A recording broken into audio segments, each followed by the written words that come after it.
ಜಿಗಿ ಜಿಗಿ ಚಟಪಟ ಅಂತೀರು ಬಸ್ಸು ನಿಲ್ದಾಣ, ಅಲ್ಲಿಗೆ ಗೊಂಬೆ ಅಂತವಳ ಆಗಮನ.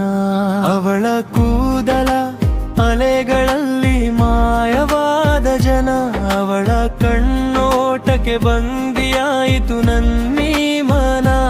ಅವಳ ಧ್ವನಿಗೆ ಬಸ್ಸಿನ ಹಾರ್ದು ಏರಾದ ಕಂಡಕ್ಟರ್ ವಿಸಿಲೇಶ್ವರ.